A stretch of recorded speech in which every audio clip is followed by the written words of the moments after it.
এটাই হচ্ছে right decision. কৃতজ্ঞতা প্রকাশ করছি। প্রথমবারের মতন এই লোকটার প্রশংসা করছি। মেতেরো ঠক দেঙ্গে, হ্যাঁ, একটা আলটিমেটাম দিয়েছিল 48 ঘন্টার, কিন্তু এর আগেই ঘটনা ঘটাই দিছে। ওয়াকারের ফুল স্টপ। জেনারেল ওয়াকারের গুরুতর অপরাধগুলোর জন্য যাবজ্জীবন বা 20-25 বছরের জেল কমপক্ষে। ডক্টর ইউনূস, অ্যাডভোকেট তাজুল ইসলামদের নজিরবিহীন সফলতা। ডক্টর ইউনূসের পক্ষে বাংলাদেশে বিরাট ঘটনা ঘটে গেছে। খুবই মজার একটা আলাপ দর্শক। দেখেন, সরল চোখে, সাদা চোখে আপনি এটা বুঝবেন না। আমি একটু গভীরভাবে বিশ্লেষণ করছি। আজকের খুশির সংবাদ হলো জুলাই যোদ্ধা 3 জন আমন্ত্রিত হয়েছেন অক্সফোর্ড ইউনিয়নে বক্তব্য দেওয়ার জন্য ইউকেতে যাবেন। এই 3 জন আমন্ত্রণ পেয়েছেন।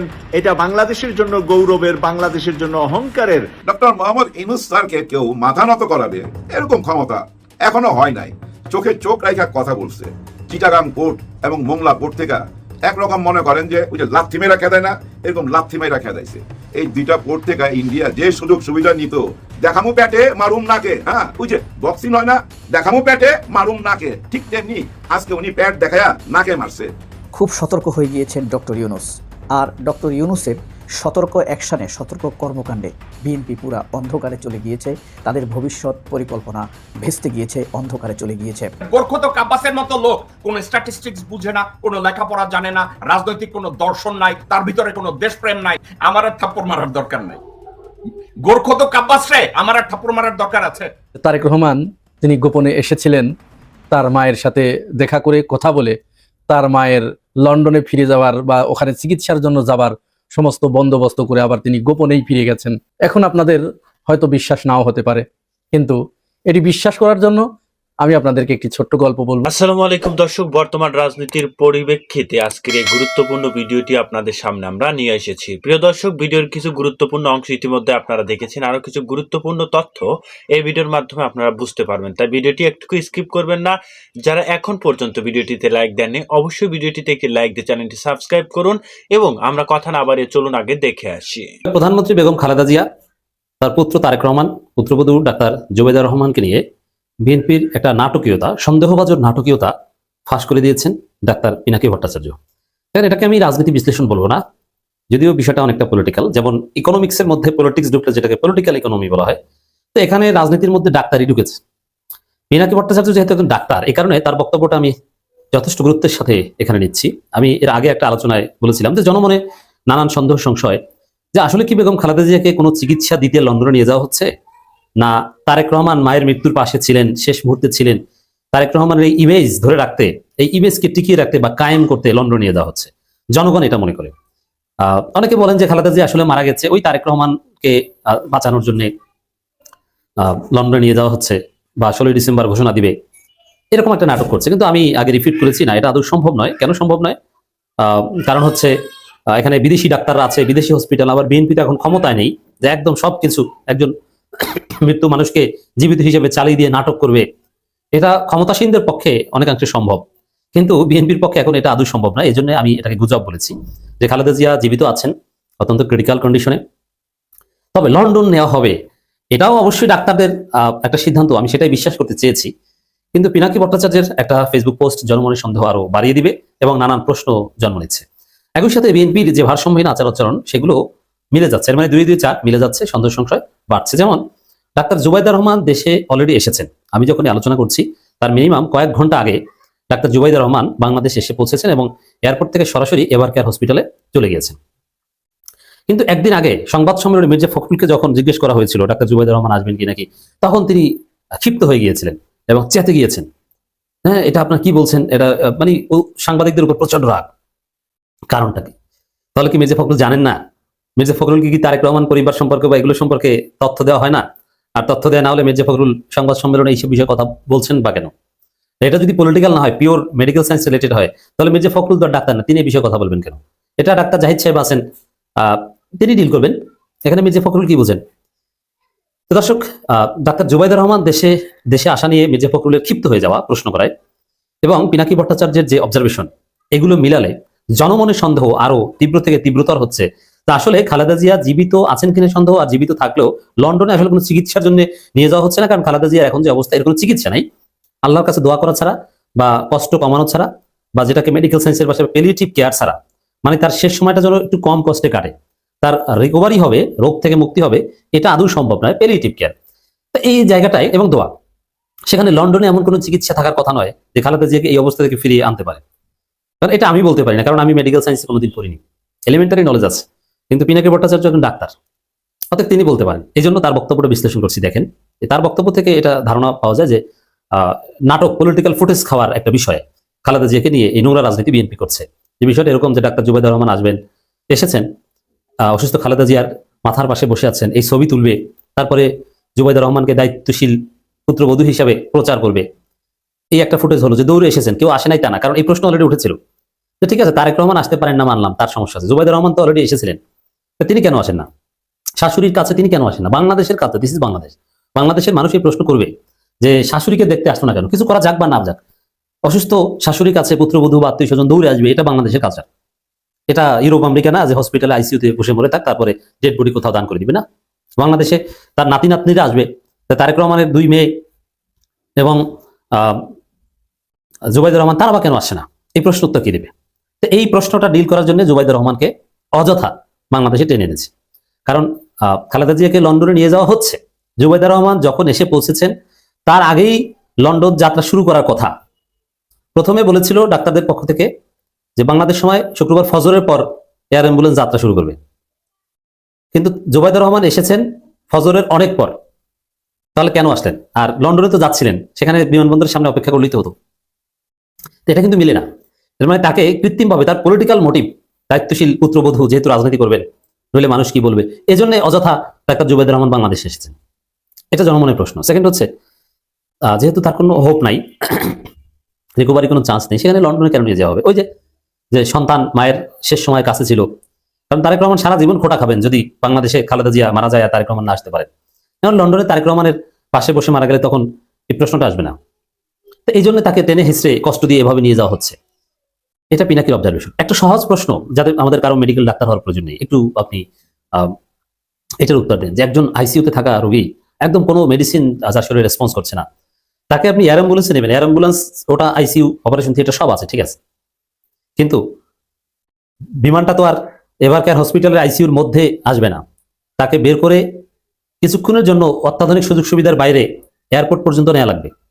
ওই সময়টার মধ্যেই তো কোনো একটা অঘটন ঘটে যেতে পারে। আবার সেই লন্ডনে বিমানবন্দরে নেমে তারপর হসপিটাল পর্যন্ত যেতে হবে, এই সময়টাতেও তো কোনো অঘটন ঘটে যেতে পারে। এখন এতটা ক্রিটিক্যাল সিচুয়েশন, তো এখানে লন্ডনে এটা পলিটিক্যাল মোটিভ আছে বলে মনে করা হচ্ছে। গত 54 বছরে নির্বাচিত সরকার আইসা তার কিচ্ছুই করতে পারে নাই। দেখেন গত 1.5 বছরে উল্লেখযোগ্য ঘটনাগুলোর মধ্যে একটা কি, ওই যে শেখ হাসিনাকে ঝুলাইয়া দেওয়া, 4 বারের প্রধানমন্ত্রী তারে ঝুলাইয়া দিছে, সঙ্গে ওই কসাই কামাল। এখানে কি শেষ? না, এখানে শেষ না। 14-15 জন ক্যান্টনমেন্ট থেকে টাইনা বাইর করে আইনা এসি বাসে আনছে, তারপরও আইনা তো বিচারের কাঠ ঘরায় দাঁড় করাইছে। এ পর্যন্ত 3 বার হাজিরা দিছে, বিচার হবেই। এখানে কি শেষ? না না না।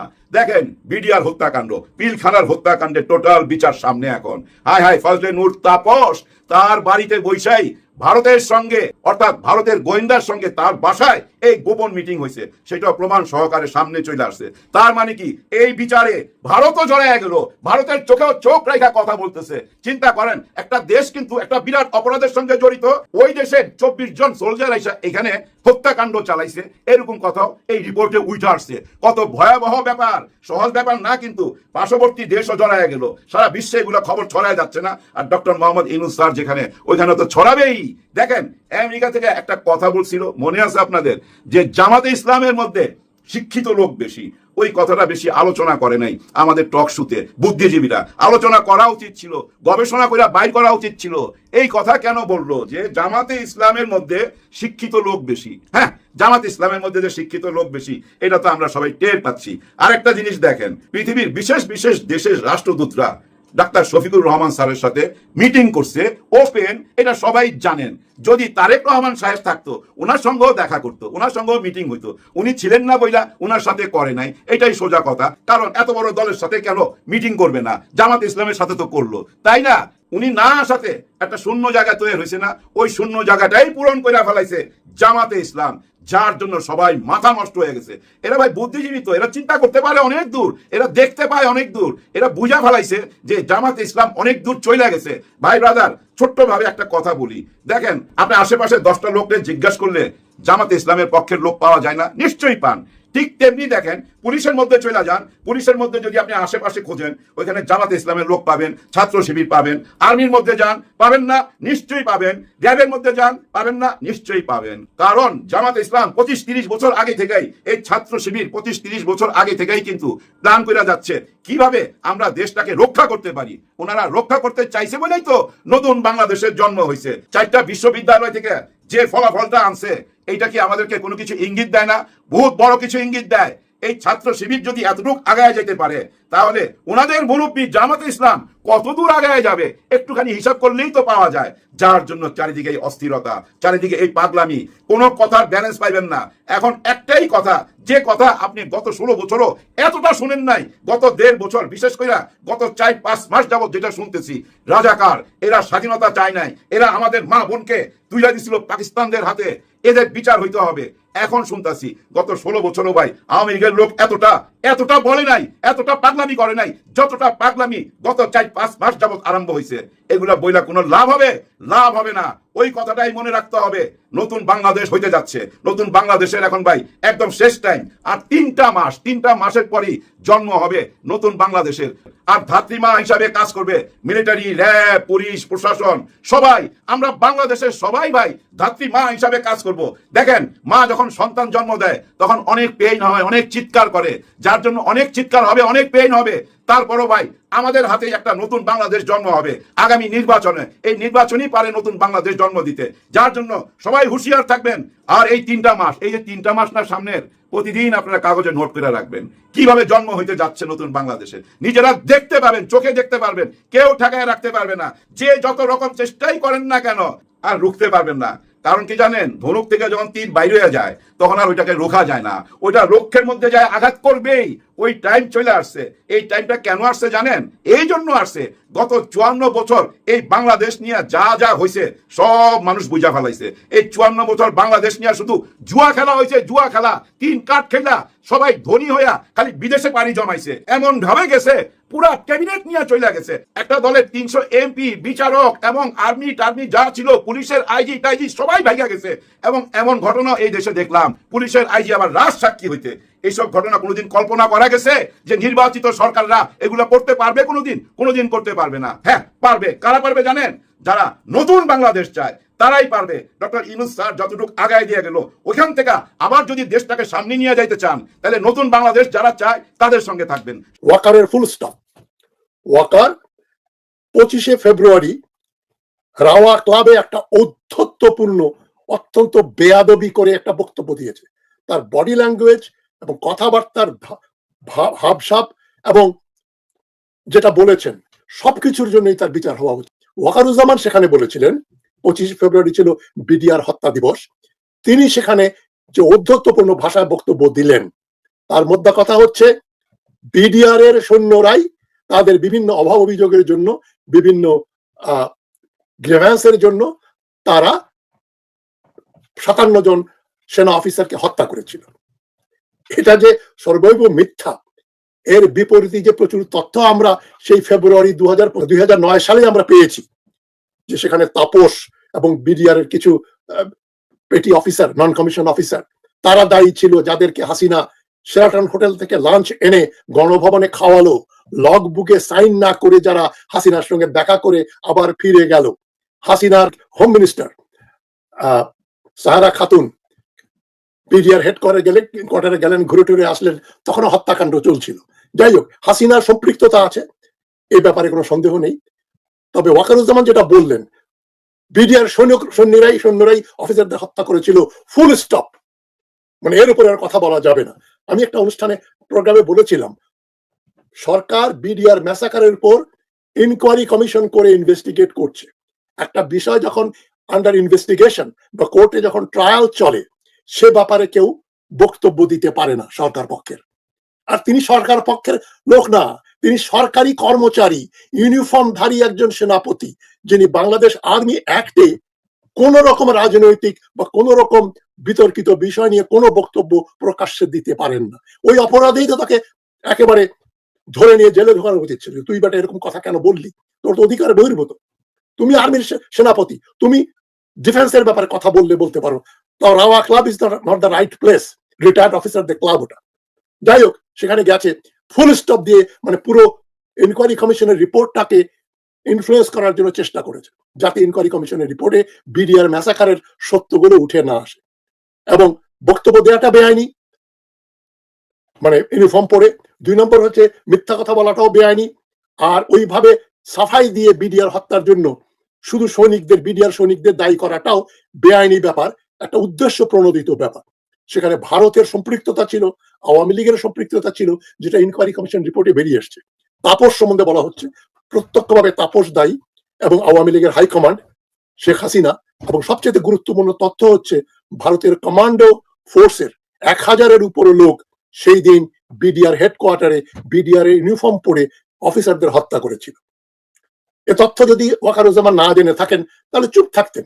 তবে এখন আগ বাড়িয়ে উনি যে মিথ্যাচারগুলো করলেন, যে কেবলমাত্র বিডিআর এর জওয়ানরাই ইনভলভ, ফুল স্টপ, এটার জন্য তার একটা অপরাধ করেছেন, এজন্য তার বিচার হওয়া দরকার, তাকে অবিলম্বে গ্রেপ্তার করা। আশা করছি সম্পূর্ণ ভিডিওটি আপনারা বুঝতে পেরেছেন কতটা গুরুত্বপূর্ণ ছিল এবং কোন দিকে ইঙ্গিত করেছেন। হ্যাঁ দর্শক, রাজনীতির পরিপ্রেক্ষিতে আজকের এই ভিডিওটি তৈরি করা। ভিডিওটি ভালো লাগে লাইক করুন, চ্যানেল নতুন হলে অবশ্যই চ্যানেলটি সাবস্ক্রাইব করে আমাদের সাথেই থাকবেন। আল্লাহ হাফেজ।